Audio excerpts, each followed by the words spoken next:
Coming up next on This Week in Torrance, an important bond measure for El Camino College is on the ballot this November. Find out what it means for local students. And supporters of the arts were honored recently at the annual Excellence in Arts Awards. We'll tell you who the winners are. Plus, a dangerous trend is now being seen not in humans but in household pets. Reporter Chia Kobayashi has that story. Then animals flocked to a local church recently. Kyle Sexton is on site to tell us why. These stories and much more are just seconds away. Your local news starts right now.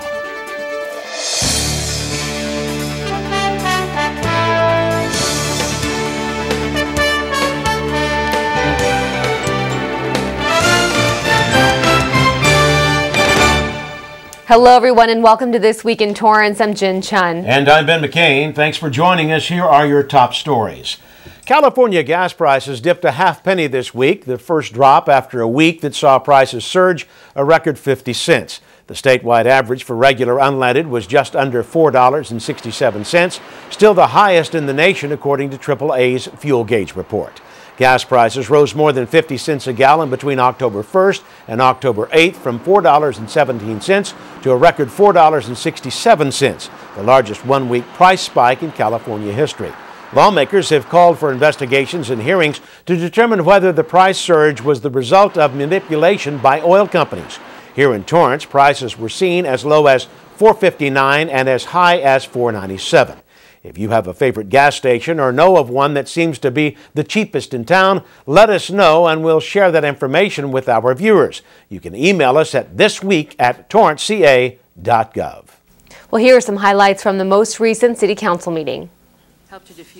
Mayor and Council honored Police Services Officer Theodore Leroy Lampkin Jr. upon his retirement after 21 years of service. Lampkin began his career with the city as a services officer with the police department in 1990. Torrance also proclaimed October 7th through the 13th Fire Prevention Week. The National Fire Protection Association's 2012 campaign theme, Have Two Ways Out, hopes to encourage families across the nation to outline and practice fire escape plans to prepare families to think fast and get out quickly. The Torrance Fire Department is dedicated to reducing the occurrence of home fires and home fire deaths and injuries through prevention and proper education. The city encourages the community to support the many public safety activities and efforts held throughout Torrance. Mayor and Council congratulated the Stillman Sawyer Family Service Center, formerly known as His House, as they officially opened their doors on October 12th. The new facility was made possible due to generous donations from Mr. Stillman Sawyer himself. His House has served the greater Torrance community for more than 20 years, providing families and individuals with social services as well as food, clothing, rent, and utility assistance. Several new businesses are opening their doors this month here in Torrance, and one of the latest to move into town is touting a unique product. Lorena Salcedo tells us more. It's a place where audio and video meet reality. Literally, we're the only digital signage that you can take out of the box, plug it in, and you have a sign. Nobody else you can do that with. This unique company, Vidality, recently celebrated their grand opening here in Torrance. Fine. Great. Vidality moved from Irvine to Torrance because of the business-friendly atmosphere here and hopes the city will support them with their big ideas to grow the business. Our plans are to eventually build a 200,000 square foot facility and try to employ anywhere between 500 and 1,000 people. Vidality is the world's only true all-in-one digital signage. It allows businesses and institutions to show off their products and services on the custom-designed displays. But that's not the only perk. It's not only a signage for yourself, but a potential income stream. Those who purchase the displays can also sell advertisement space on the screen, giving businesses the potential to generate more revenue. Our all-in-one digital signage is not necessarily just for signage. It's multiple application across different industries, from universities to hospitals to smaller businesses to different institutions. Vidality's full HD displays are built with energy-saving LED technology to deliver sharp images. Their unique series of products can accommodate for both indoor and outdoor advertisements. For This Week in Torrance, I'm Lorena Salcedo. Thanks, Lorena. For more information about this company, go to Vidality.com. An important bond measure will be on the ballot this coming November, and for one local school, it could mean the opportunity to finally upgrade dated classrooms and facilities. Reporter Charlene Chang is at El Camino College and has more. Will El Camino College be receiving a much-needed update? It'll be up to voters to decide this coming November. A construction bond measure on the November 6th ballot, known as Measure E, would give the school $350 million to improve their campus.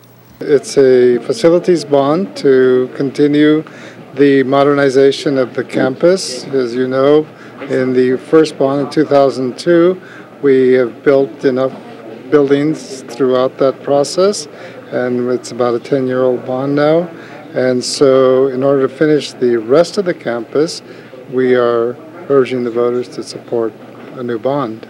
Although the campus has been maintained over time, it was built nearly 65 years ago. Specific projects have already been mapped out by the Oversight Committee. We'll upgrade our student and counseling center. Another new building will be our whole athletic facility complex for students' science education. We'll upgrade an administration building, and we'll upgrade our science and education labs throughout campus. We'll also have new equipment that will be upgraded throughout the period of the bond. An important element of the new changes is that it will make the campus more energy efficient by means such as replacing fluorescent lighting. This will save the college money in the long run. We will save, and when all the bond activities are over, we'll save over $1 million a year in those kinds of expenses and be able to be much more green and much more ecologically efficient. With 40% of graduating high school seniors in Torrance going on to attend El Camino College, there are many residents that will be affected by the outcome of the vote. I think of El Camino College as an asset to the community. It's an institution, it's a college that many thousands of students use. On average, we enroll 25,000 students per semester and about 12,000 in the summer term. Currently enrolled students at El Camino College know firsthand how important it is to have a state-of-the-art learning environment. This is really important for them to have facilities to learn in, the proper environment. If the facilities are not up to date, the learning is not going to be as great as it could be if we can update these facilities. I would vote for E because I am a student, and I would really like to see the campus look nicer every year, just for it to be more welcoming to the newer students. Voters will have the final say, as it is their tax dollars that will fund the proposed plan. The average assessed value throughout the El Camino Community College District, not the value of the home, but the assessed value is $300,000, and this will be a $21 a year increase in the taxes for anybody that owns a $300,000 house. So you can look at it as a $21 a year increase in taxes. With many organizations in Torrance already endorsing the bond, President Fallow encourages voters to consider El Camino College's important role in the city. The community started this college for one reason, and that is to give students an opportunity because they know that they'll give back to the community, and we're proud of what we've done for the community, and the community is pretty proud of what we've done for them also. If Measure E is approved by voters, construction is set to begin in 2015. For This Week in Torrance, I'm Charlene Chang. Thanks, Charlene. For more information about Measure E, go online to elcamino.edu/bond. Hundreds came to El Camino's Marcy Auditorium to pay tribute to a local columnist whose life was cut short due to a battle with colon cancer. Many of you may know this name or even made it a habit to read his columns every morning. But John Bogert's name was synonymous with the Daily Breeze. Bogert wrote about everything from community figures to politics to life at home. While Bogert died on July 29th, his family, along with nearly 300 people, paid tribute at a memorial service on a day he would have turned 64 years old. Fans, colleagues, and family members all shared the same sentiment that Bogert was a great writer, a great family man, and a great friend. He will be missed.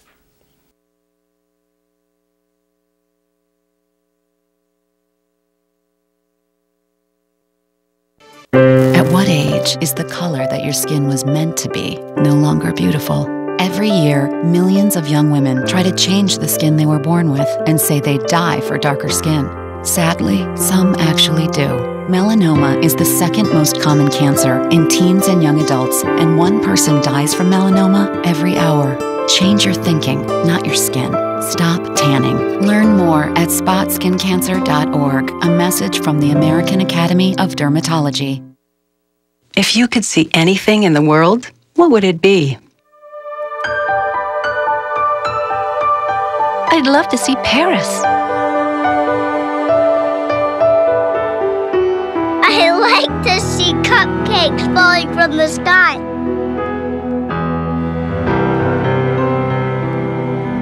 My daughter, married and happy. I want to see things the way I used to. Chances are, someone you love may one day be affected by macular degeneration or glaucoma. Log on to seeabettertomorrow.org or call 1-800-437-2423 to learn about glaucoma and macular degeneration.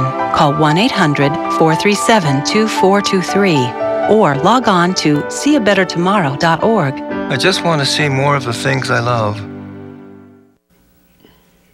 We know it's only October, but for many it's thought of as already October, especially those working on the Torrance Rose Float. Chia Kobayashi was out in Irwindale with the first look at the city's float. A rocket, a globe, and even a child reading a book. It's not your typical vehicle coming down the street.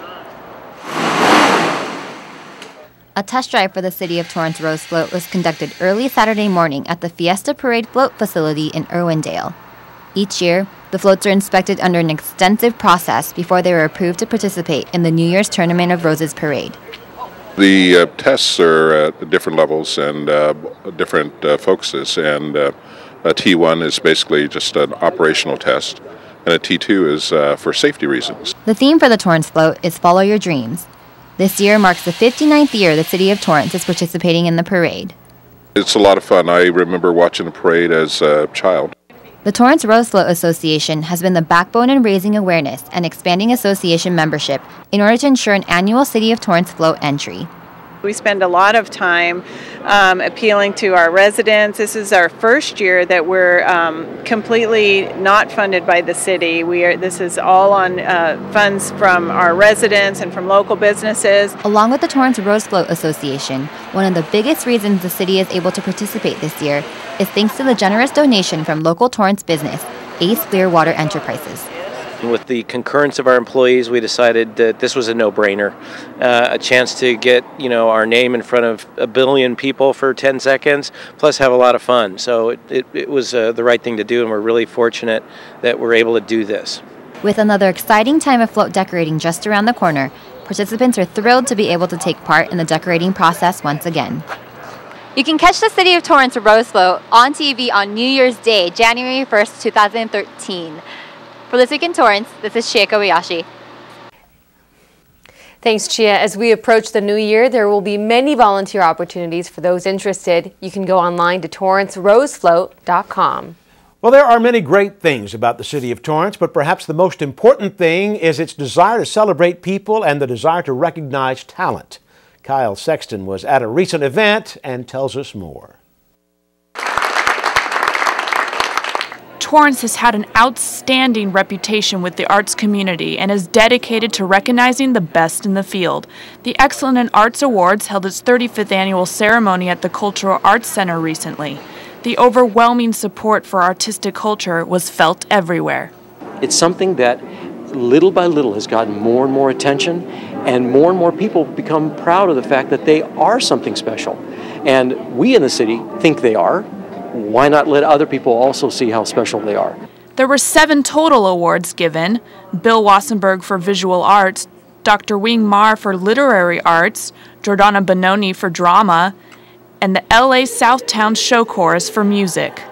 I'm singing in the rain, just singing in the rain. Previous award winner Ron Lebrecq received the award for Arts Education, and accepting on behalf of Mark Esposito for the Dance Award was director of Fiddler on the Roof, Jim Harmel. To read the speech that I prepared and then could not print out. Technology is not my friend. Thank God I'm in the arts. From music to a celebration of the city's centennial with the North High Advanced Theater class, everyone witnessed a little piece of talent. And for the final award, restaurant owners Bob and Lori Brandt brought a little bit of flavor to the ceremony. The Katie Geisert Award for Outstanding Dedication to the Arts was presented to Bob and Lori Brandt of the Red Car Brewery. My canvas is barley, it's hops, yeast, and water. And These restaurant owners started it all with an at-home beer brewing kit. Brant and his wife turned it into one of the most influential restaurants in Torrance, providing meals for the Cultural Arts Foundation Jazz Series and actively working with the cancer support community. we're blessed to be able to give back to the community in this fashion, and I never realized how important a restaurant could be in a community.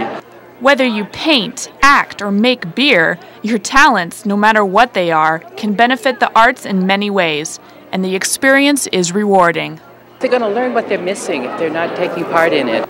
The arts can be a means of achieving anyone's goals, and Torrance provides and nurtures an artistic community to make these goals possible. For This Week in Torrance, I'm Kyle Sexton. Thanks, Kyle. For more information on the Torrance Cultural Arts Center, call 310-781-7150. A dangerous trend is now being seen not in humans, but in household pets. Reporter Chia Kobayashi has a story. They have been man's best friend for as long as we can remember. Pet owners are often caught spoiling their pets with unhealthy foods.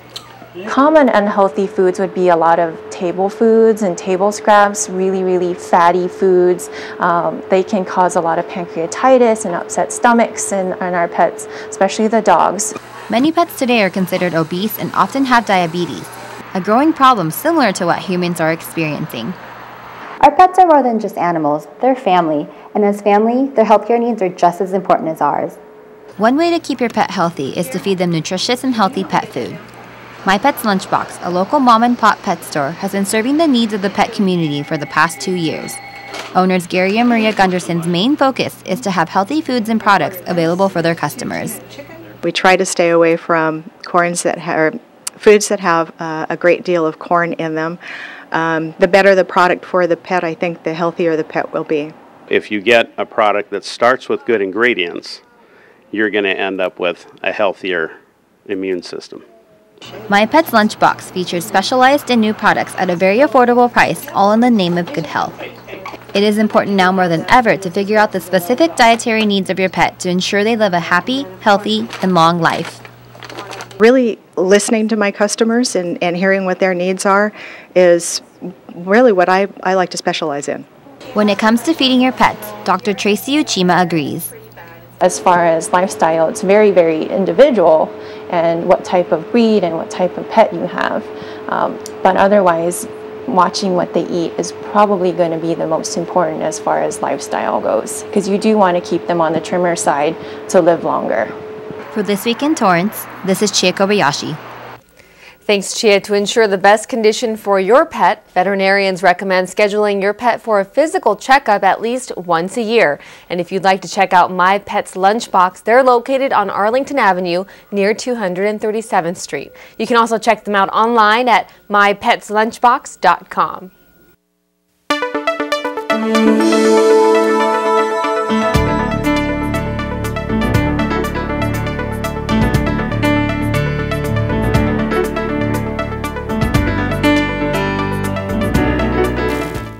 Living a healthy lifestyle is never too late. One man quit a 35-year smoking addiction and started a new, healthier habit. Reporter Lorena Salcedo explains. Rav Gerges had tried everything to quit smoking, patches, gum, meditation, but none of it worked. Then one day he received an email inviting him to participate in the 2005 Redondo Beach Super Bowl 10K. Rav didn't know anything about running long distances, but he registered anyway. My wife, my kids, my sister, all of them start laughing. Oh, Daddy going through mid-age crisis, because at the time I was 49. Ignoring his family's comments and continuing with the race was one of the best decisions Rav has made for his health. Immediately after completing his first 10K, Rav dropped his smoking habit and picked up a new one, running. I got hooked, and since that time I decided that I'm not going to die like anybody else. I'm going to set goal, and I'm going to set challenge. Today, Torrance local Rav Gerges celebrates the completion of his 100th marathon. The 56-year-old has become a role model and inspiration to many. he just went and triumphed over his addiction and what everyone else thought of him. He was so amazing. He definitely taught me how to be determined. He's so determined and so focused on his goal. Rav ran his 100th marathon at the Long Beach International City Bank Marathon. He was accompanied by 9 others who ran with him and carried the same message he has been spreading on every run. God is love. He taught me that I should spread the message that I believe in, and I did today, so I'm proud of that. Rav told his family that he would retire from running after completing his 100th marathon, but he has had a change of heart. I'm going to run until I drop dead. And my wish actually to die while I'm running. His next marathon will be this December in Tucson, Arizona. He believes that if God has enabled him to run marathons with 0 training, then he should continue running. This whole experience has taught him one thing. There is nothing impossible on this earth. If you ask, and if you ask deeply from your heart, you will get what you ask for. Rav has used his Christian faith to turn his life around. Now he uses it to encourage others. All these marathons makes me want to succeed in life. He basically set a standard to not just believers in religion, but just to society as a whole. For This Week in Torrance, I'm Lorena Salzedo. Thanks, Lorena. You can learn more about Rafe's journey by checking out his website at godisloveonline.com. After the break, we'll give you a preview of what's happening in local sports. Plus, we'll tell you why animals flocked to this local church recently. They call them the golden years, and for many seniors, they are. But for too many others, retirement is like a prison. Do you have any jacks? The difference? This couple saved for their retirement, and this couple didn't.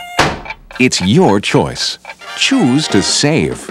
To learn how to get started, get your free Power to Choose brochure, because your retirement can truly be your golden years. I remember the moment clearly. I'll never forget that moment. As long as I live. I realized at that moment, when we first saw the damage, these people really needed us. And I was going to make a difference, right here in my community. Together with local responders, we cleared trees and collapsed walls. We had to get to the family trapped beneath. As a citizen soldier, I made a difference. Be there for your community at NationalGuard.com. So many kids' activities today seem to leave out the activity part. New research tells us that just getting children to walk an extra 35 minutes a day could spare them the pain of thinning bones later in life. Encourage your kids to get up, get out, and get moving. Hello. Hey, Grandma, how about another grape soda? A public service message on building strong bones for kids from the Pediatric Orthopedic Society of North America and the American Academy of Orthopedic Surgeons. The Western Museum of Flight presents its celebrity lecture series featuring Bob Cashman as the guest speaker. This takes place on Saturday, October 20th at 11 a.m. Cashman shares his stories of fighting in what many refer to as the Forgotten War in Korea. This event is free to members and only $5 to non-members. Parking is also free. The museum is located at 3315 Airport Drive. For more information, call 310-326-9544 or go online to WMOF.com. And now let's get a preview of the latest edition of the Sports Desk. Host Juan Hernandez tells us more. Juan? Hey, Jen and Ben, how you guys doing? I'm really glad you checked in today because we've actually got a really exciting week here on the Sports Desk. Galaxy Soccer Center hosted an amazing charity event for a really powerful cause. We're going to be bringing everybody the play-by-play highlights from that night. We've also got North Volleyball on a roll. We're checking on El Camino's volleyball's huge conference winning streak. There's just so much you don't want to miss, so check us out on the Sports Desk every day at 4 p.m. and 9:30 p.m. right here on CitiCABLE 3. Back to you two. Hey, thanks, Juan. And finally, a few new attendees paid a visit to First Lutheran Church in Torrance, and they weren't your ordinary church-going folks. Reporter Kyle Sexton tells us more about this unique event. Hundreds came to First Lutheran Church and School in hopes of receiving a blessing from the church pastor. Amen. Amen. You were so good. You were really good. But these weren't your ordinary parishioners. Animals and pet owners alike were invited to take advantage of an annual event here that celebrates God's creatures. Kittens and puppies and ponies. No wonder hundreds of people come to the Blessing God's Creatures event every year. No matter one's religious preference, First Lutheran provided a place where people could find common ground. It meets people in the community who don't have a church home or faith background. It meets them where their heart is already anyway. Visitors were able to take a break from their stressful lives and enjoy entertainment that appealed to the religious and non-religious alike. Pony rides, petting zoos, exotic animal presentations. These creatures warmed the hearts of everyone around them. Even though his hands look very similar to ours, he does not have an opposable thumb. He cannot grab wrapping around things. Among all the adventure, there were also opportunities to learn the best steps in pet care. From disaster preparedness to the best food, there is nothing an animal lover won't do for his or her pet. Children go away, friends go away. Animals, your pets stay with you because they give you the unconditional love. Honestly, I think they go total buggers over animals. And whether you were 7 or 70, these animals were able to uplift anyone's day. Well, my son goes to First Lutheran here at school, and it was really important for him to bring his dog to show his friends. What started just 4 short years ago by Senior Pastor William Hurst has now brought in over 500 people. First Lutheran has made this event a must-see. For This Week in Torrance, I'm Kyle Sexton. Thanks, Kyle. For more information on Blessing God's Creatures or First Lutheran School and Church, call their office at 310-320-9920. That's going to do it for us on This Week in Torrance. I'm Ben McCain. And I'm Jen Chun. If you've missed any portion of our show, you can catch us again at 11 a.m. and 6 p.m. Thanks for joining us, and we'll see you next time.